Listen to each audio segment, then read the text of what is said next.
ಜನ್ಮದಲ್ಲಿ ನಾ ಮಾಡಿದ ಪಾಪದಿಂದುರ್ವಿಯಳು ಜನಿಸಿದೆನು ಕೃಷ್ಣ. ಕಾರುಣ್ಯ ನಿಧಿಯನ್ನ ಕಾಯಬೇಕಯ್ಯ ಹರಿವಾರಿ ಜನಾಭ ಶ್ರೀಕೃಷ್ಣ. ಕಾರುಣ್ಯ ನಿಧಿಯನ್ನ ಕಾಯಬೇಕಯ್ಯ ಹರಿವಾರಿ ಜನಾಭ ಶ್ರೀಕೃಷ್ಣ. ಪೂರ್ವ ಜನ್ಮದಲ್ಲಿ ನಾ ಮಾಡಿದ ಪಾಪದಿಂದುರ್ವಿಯೊಳು ಜನಿಸಿದೆನು ಕೃಷ್ಣ. ಪೂರ್ವ ಜನ್ಮದಲ್ಲಿ ನಾ ಮಾಡಿದ ಪಾಪದಿಂದುರ್ವಿಯಳು ಜನಿಸಿದೆನು ಕೃಷ್ಣ.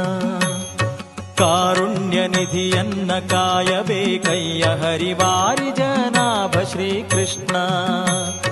ಕಾರುಣ್ಯ ನಿಧಿಯನ್ನ ಕಾಯಬೇಕಯ್ಯ ಹರಿವಾರಿ ಜನಾಭ ಶ್ರೀಕೃಷ್ಣ.